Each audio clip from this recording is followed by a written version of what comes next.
रामधारी सिंह दिनकर द्वारा रचित उर्वशी काव्य क्या है, यह मैंने गद्य कोश से लिया है। चलिए इसे विस्तार से जानते हैं। उर्वशी की भूमिका में दिनकर ने मनु, ईड़ा और पुरुरवा उर्वशी के मिथक की तुलना करते हुए कहा है, मनु और ईड़ा तथा पुरुरवा और उर्वशी ये दोनों ही कथाएं एक ही विषय को व्यंजित करती हैं। सृष्टि विकास की जिस प्रक्रिया के कर्तव्य पक्ष का प्रतीक मनु और ईड़ा का आख्यान है, उसी प्रक्रिया का भावना पक्ष पुरुरवा और उर्वशी की कथा में कहा गया है। एक काव्य नाटक के रूप में उर्वशी का उद्देश्य क्या रहा होगा, इसे समझने में यह कथन मदद करता है। आधुनिकता की भारतीय परियोजना उन पश्चिमी उपकरणों की मोहताज रही जो तर्क बुद्धि की महत्ता से आक्रांत थे। इनके द्वारा मांझी गई हमारी आधुनिक चेतना मनुष्य संगठन के भावनात्मक पक्ष को नजरअंदाज करती गई। यहाँ स्पष्ट करना जरूरी है कि हमारा ध्येय यह नहीं होना चाहिए कि तर्क बुद्धिवाद की दार्शनिक उपलब्धियों को कठघरे में खड़ा कर दिया जाए। बात सिर्फ इतनी है कि तर्क बुद्धि पर अंधी आस्था यांत्रिकता और स्थूलता की प्रवृत्ति को जन्म देती है, जो स्वयं तार्किकता की दार्शनिक जड़ों में मट्ठा डालने का काम करती है। कला और साहित्य के क्षेत्र में जब यह प्रवृत्ति आलोचनात्मक व्यसन बन जाती है, तब किसी रचना की शक्ति और कमजोरी का सही आकलन करना असंभव हो जाता है। हिंदी में यह प्रवृत्ति हमेशा विद्यमान रही है और कई रचनाकार इसके शिकार हुए। दिनकर इन्हीं रचनाकारों में से एक है। यह बात अलग है कि वह ताकतवर नहीं बल्कि कमजोर शिकार हैं, क्योंकि वह नशे के नहीं खुमार के कवि हैं। दिनकर को छायावादी हैंगओवर यानी खुमार का कवि माना जाता है। खुमार सिर्फ उस नशे को ही व्यंजित नहीं करता जो कभी सर चढ़कर बोला था, वह उस नशे की ढलान उसके खत्म होते असर को भी व्यंजित करता है। खुद दिनकर के काव्य के भीतर छायावाद की यह ढलान, उसका खत्म होता असर विद्यमान है।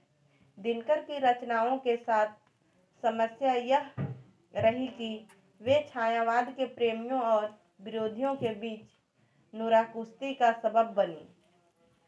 प्रेमियों ने जहां जमकर सराहा, वहीं विरोधियों ने बुरी तरह कोसा। यानी संज्ञा तो दी गई खुमार, मगर बर्ताव ऐसे किया गया मानो साक्षात नशा हो। उर्वशी का प्रकाशन हिंदी आलोचना के इतिहास में महत्वपूर्ण स्थान रखता है, जिसे आज उर्वशी विवाद के नाम से जाना जाता है। वह आलोचना में लोकतांत्रिकता की बड़ी मिसाल बना। आज़ादी के बाद पहली बार बड़े स्तर पर विभिन्न पीढ़ियों और विचारों के लेखकों की भागीदारी और टकराव देखने को मिला। निसंदेह इस विवाद ने हिंदी आलोचना को इस नई धार दी, उसे सकारात्मक दिशा में प्रवृत्त किया और काव्य के बदलते मूल्यों एवं प्रतिमानों को परखने की नई दृष्टि प्रदान की। आज उर्वशी विवाद साहित्य इतिहास के पन्नों में दफन हो चुका है। लगभग 50 वर्ष बाद इस विवाद से फूटी आलोचना की प्रखर किरण का हश्र क्या हुआ, इसका अंदाजा सहज ही लगाया जा सकता है। उर्वशी का नायक पुरुरवा है। रूप, रस, गंध, स्पर्श और शब्द से मिलने वाले सुखों से उद्वेलित मनुष्य। उर्वशी चक्षु, रसना, घ्राण, त्वक तथा स्रोत की कामनाओं का प्रतीक है।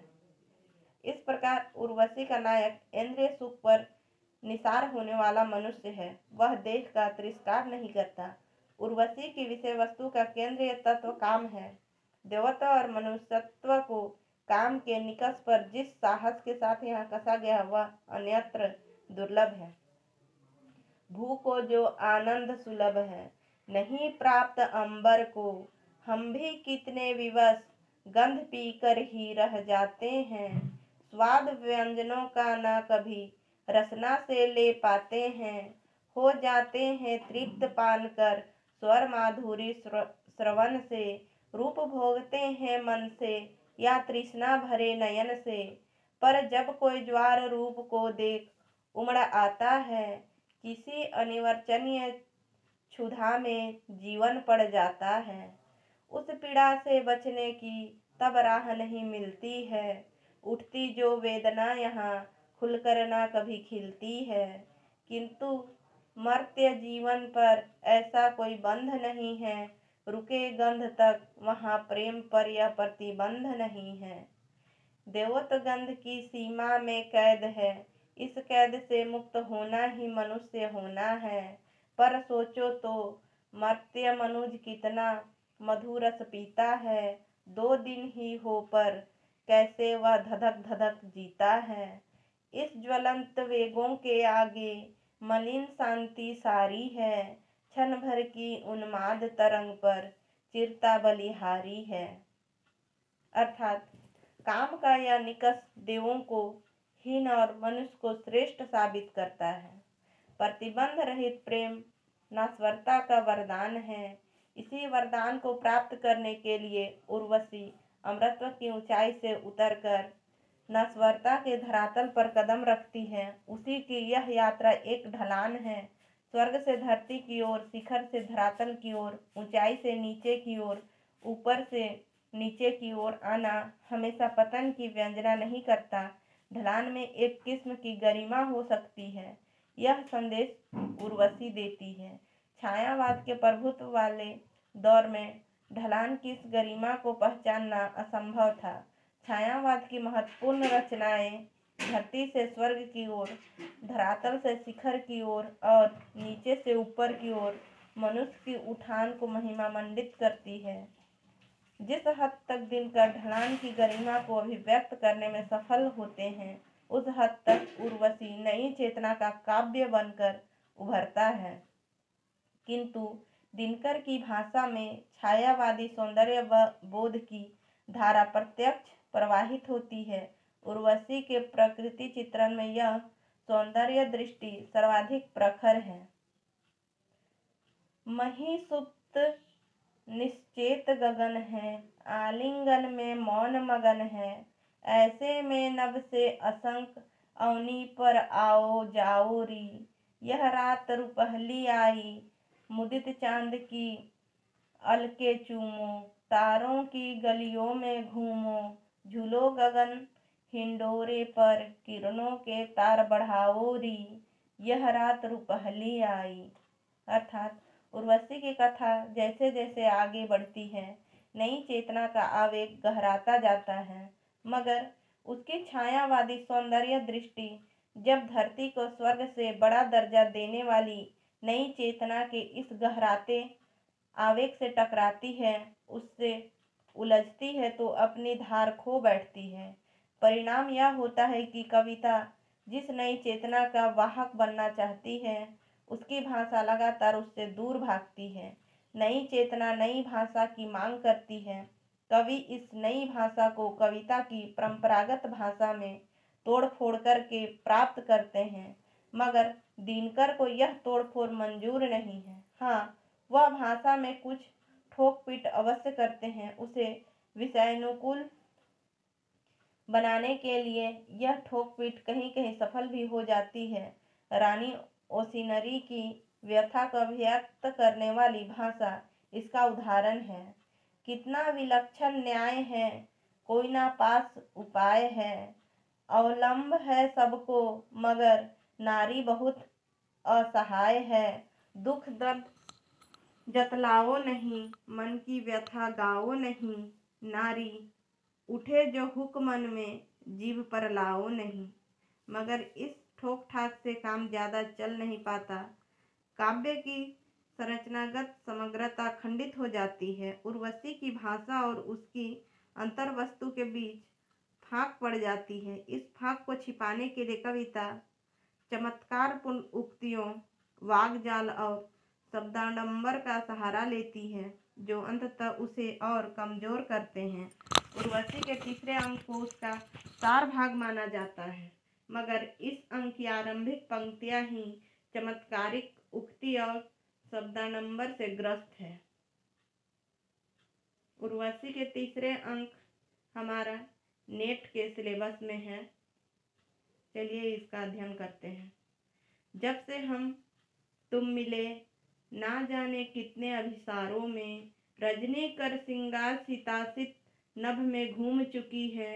जाने कितनी बार चंद्रमा को बारी बारी से अमा चुरा ले गई और फिर ज्योत्सना ले आई है।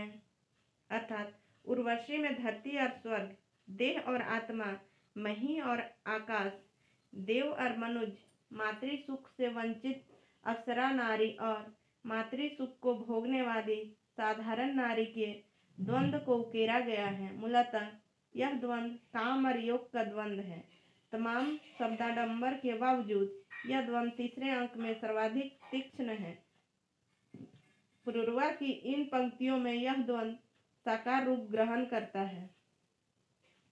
मैं मनुष्य कामना वायु मेरे भीतर बहती है, कभी मंद गति से प्राणों में सिहरन पुलक जगाकर, कभी डालियों को मरोड़ झंझा की दारुण गति से मन का दीपक बुझा बना कर तिमिरांछन हृदय को। किंतु पुरुष क्या कभी मानता है तम के शासन को, फिर होता संघर्ष तिमिर में दीपक फिर जलते हैं। नहीं इतर इच्छाओं तक ही अनासक्ति सीमित है, उसका स्पर्श प्रणय को भी पवित्र करता है। इस पर आश्चर्यग्रस्त उर्वशी प्रश्न करती है, यह मैं क्या सुन रही? देवताओं के जग से चलकर फिर मैं क्या फंस गई किसी सुर के बाहुवलय में?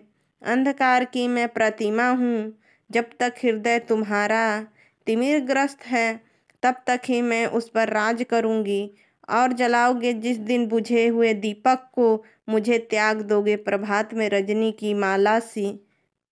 अर्थात उर्वशी स्वर्ग की अप्सरा है, मगर इन प्रश्नों में धरती का नारीत्व गूंज रहा है। धरती और नारी जननी है। उर्वशी अपनी कसी हुई देहष्टि का त्याग कर माता बनने को तैयार है।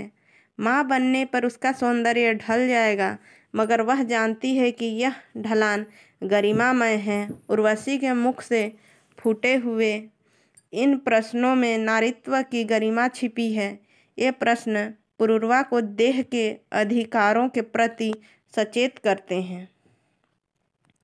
पर ना जाने बात क्या है, इंद्र का आयुध पुरुष जो झेल सकता है, सिंह से बाहें मिलाकर खेल सकता है। फूल के आगे वही असहाय हो जाता, शक्ति के रहते हुए निरुपाय हो जाता। मैं तुम्हारे हाथ का लीला कमल हूँ, प्राण के सर में उतरना चाहता हूँ। कौन कहता है तुम्हें मैं छोड़कर आकाश में विचरण करूँगा? अर्थात उर्वशी मानवीय भावना के उद्दाम आवेगों का प्रतिनिधित्व करती है। वह दृढ़ है कि रक्त बुद्धि से अधिक बली है और अधिक ज्ञानी भी, क्योंकि निरी बुद्धि की निर्मितियाँ निष्प्राण हुआ करती है। पुरूरवा का पुरुष भी रक्त को बुद्धि से अधिक बलशाली मानता है, मगर एकदम विपरीत अर्थ में। रक्त बुद्धि से अधिक बली है, अधिक समर्थ, तभी तो निज उद्यम की ओर सहज हम लौट नहीं पाते हैं। यह भावना नहीं बल्कि अनासक्ति का तर्क है। पुरूरवा काम के आवेग में डूबना चाहता है, मगर अनासक्ति का तर्क उसे बार बार ऊपर खींच लाता है। पुरूरवा उर्वशी के प्रणय संवाद से निर्मित तृतीय अंक उर्वशी का सबसे लंबा भाग है। मूल द्वंद्व शुरू के 7-8 पृष्ठों में ही मुखर हो उठता है। आगे इस द्वंद्व का दोहराव भर है, हालांकि शब्द बदलते हुए हैं। यहाँ द्वंद्व का विस्तार नहीं बल्कि पर्यायवाची आशय है, जो इस अंक को बोझिल और निस्सार बना देता है। अनावश्यक स्फीति उर्वशी पुरूरवा संवाद की मार्मिकता और ताजगी को नष्ट कर देती है। फिर भी अंत की ओर बढ़ने पर ये पंक्तियाँ ताज़ा हवा के झोंके की तरह आती है। कुसुम और कामिनी बहुत सुंदर दोनों होते हैं, पर तब भी नारियां श्रेष्ठ हैं कहीं कांत कुसुमों से, क्योंकि पुष्प है मुख और रूपसी बोल सकती है। सुमन मूल सौंदर्य और नारियां सवाक सुमन है। अर्थात उर्वशी की भूमिका में दिनकर लिखते हैं, भावना और तर्क, हृदय और मस्तिष्क, कला और विज्ञान अथवा निरुद्देश्य आनंद और सौद्देश्य साधना, मानवीय गुणों के ये जोड़े नवीन मनुष्य को भी दिखाई देते हैं और वे प्राचीन मानव को भी दिखाई पड़ते थे। मनु और ईड़ा का ख्यान तर्क, मस्तिष्क, विज्ञान और जीवन की सौद्देश्य साधना का ख्यान है। वह पुरुषार्थ के अर्थ पक्ष को महत्व देता है, किंतु पुरुरवा उर्वशी का आख्यान भावना, हृदय कला और निरुद्देश्य आनंद की महिमा का आख्यान है। वह पुरुषार्थ के काम पक्ष का महात्म्य बताता है। उर्वशी में पुरुषार्थ के काम पक्ष के महात्म्य का बोध किस तरह किया गया है, इसका गवाह तीर्थंक का यह संदेश देता है। चिंतन की लहरों के समान सौंदर्य लहर में भी है बल, सातों अंबर तक उड़ता है रूपसी नारी का स्वर्णांचल। अर्थात उर्वशी यह संदेश देती है, मगर आगे बढ़कर नहीं बल्कि पीछे हटकर। उर्वशी आरंभ में धरती और देह के अधिकारों का प्रतिनिधित्व करती है, मगर अब वह सौंदर्य लहर के बल द्वारा पुरुरवा को दीक्षित करने के क्रम में देह को भ्रम के रूप में निरूपित करने लगती है। मैं देह कल्पना, मुझे तुम देह मान बैठे हो, मैं अदृश्य, तुम दृश्य देखकर मुझको समझ रहे हो। सागर की आत्मजा, मानसिक तनिया नारायण की। अर्थात यहाँ दिनकर के साहित्य बोध पर दृष्टिपात करना तस्वीर को कुछ और साफ करने में सहायक होगा। संयोग के इसके लिए ज़्यादा दूर जाने की आवश्यकता नहीं है। भूमिका के कुछ अंश को एक बार फिर उद्धृत करना होगा। कला, साहित्य और विशेषतः काव्य में भौतिक सौंदर्य की महिमा अखंड है, फिर भी श्रेष्ठ कविता बराबर भौतिक से परे भौतिकोत्तर सौंदर्य का संकेत देती है। फिजिकल को लांघकर मेटाफिजिकल हो जाती है।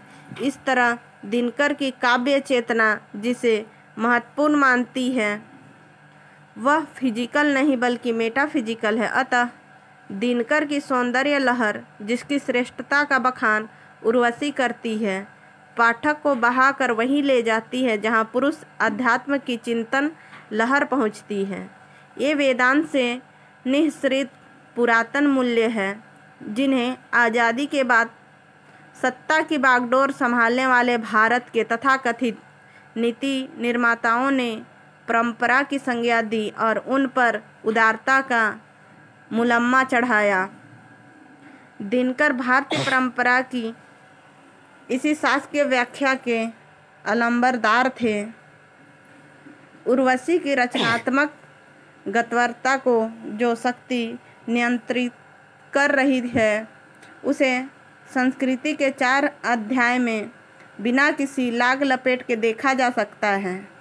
दिनकर का वेदांती मन रामकृष्ण परमहंस के संदर्भ में भारतीय महापुरुष की व्याख्या इस तरह करता है, किंतु रामकृष्ण ने नारी की ऐसी निंदा कभी नहीं की।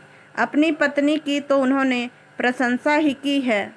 हाँ, काम भोग को साधना की बाधा वे भी मानते थे और उनका भी उपदेश यही था कि नर नारी एक दूसरे से अलग रहकर ही अध्यात्म के मार्ग पर अग्रसर हो सकते हैं। अपना उदाहरण देते हुए उन्होंने एक बार कहा था, उन दिनों मुझे स्त्रियों से डर लगता था, अब वह अवस्था नहीं रही। अब मैंने मन को बहुत कुछ सिखा पढ़ाकर इतना कर लिया है कि स्त्रियों की ओर आनंदमयी माता के भिन्न भिन्न रूप जानकर देखा करता हूँ, तो भी यद्यपि स्त्रियाँ जगदम्बा के ही अंश हैं, तथापि साधु साधक के लिए वे त्याज्य ही हैं। ये संस्कृत के 4 अध्याय पृष्ठ संख्या 494 में लिखा गया है। इस पर आगे दिनकर टिप्पणी करते हैं, कामिनी और कांचन के विषय में किसी क्या दृष्टि है तथा इनके आकर्षण से कौन कहाँ तक बचता है, यही वह कसौटी है जिस पर भारतीय महापुरुषों की जांच होती आई है। रामकृष्ण इस कसौटी पर खरे उतरे। स्पष्ट है कि किसी महापुरुष की भारतीयता का निकष यही है कि वह कामिनी और कांचन का परित्याग करे।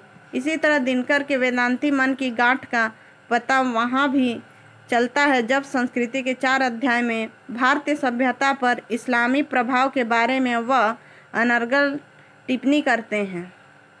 यह स्पष्ट देखा जा सकता है कि निरुद्देश्य आनंद की महिमा का गुणगान करने वाला पुरूरवा उर्वशी का मिथक उर्वशी में निरुद्देश्य नहीं है।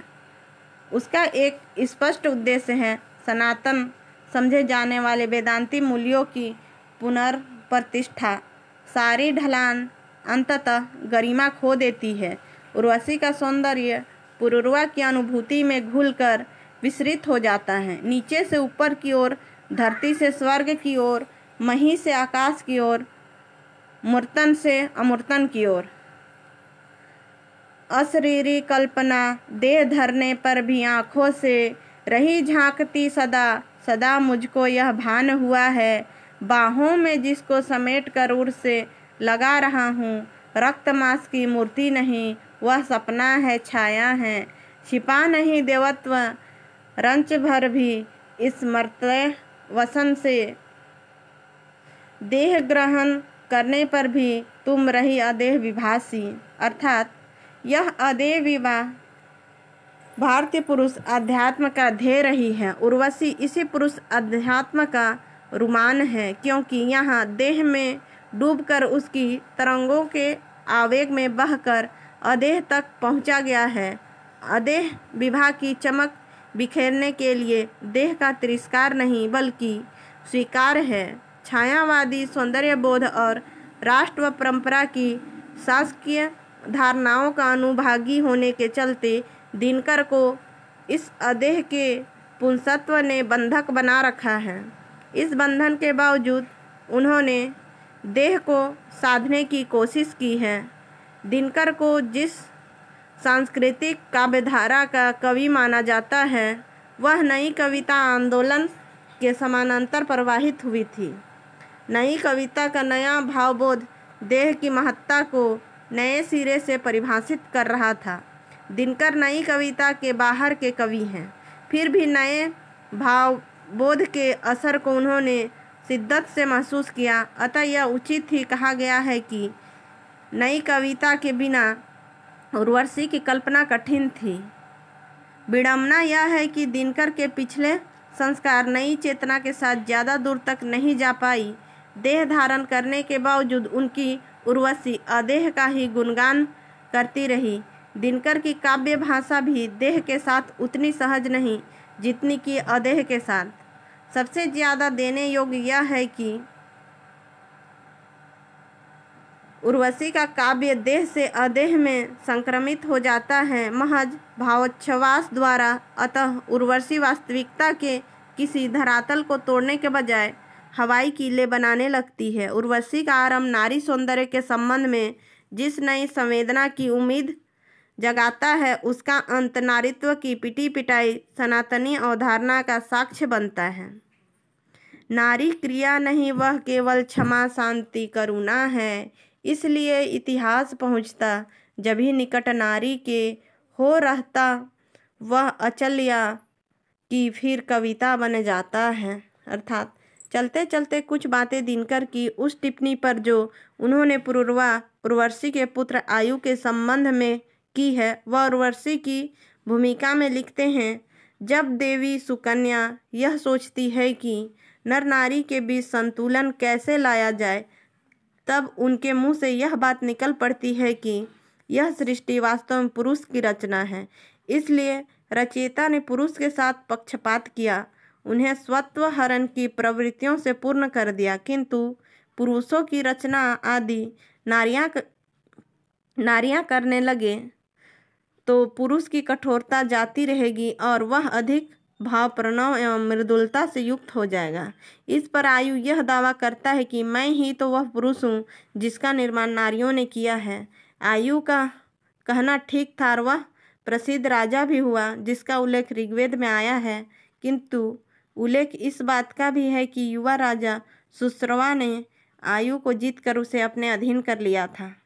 फिर वही बात, पुरुष की रचना पुरुष करे तो वह त्रासक होता है और पुरुष की रचना नारी करे तो लड़ाई में वह हार जाता है। यह लंबा उदाहरण दिनकर की पुरुष दृष्टि का परिचायक है। यह दृष्टि भूल जाती है आयु लड़ाई में इसलिए नहीं हारा क्योंकि उसका निर्माण नारियों ने किया है। उसकी हार का कारण यह है कि अब तक की सृष्टि वास्तव में पुरुष की रचना है। पुरुषों की रचना यदि नारियां करने लगे तो धरती पर शायद युद्ध कभी हो ही नहीं, और अगर हो भी तो कौन जाने वह जीतने के बजाय हारने के लिए ही लड़ा जाए। हमारी रचनाएं अच्छी लगी तो हमारे चैनल को सब्सक्राइब करें। नेट का सारा सिलेबस इसमें पढ़ाया जाता है। धन्यवाद।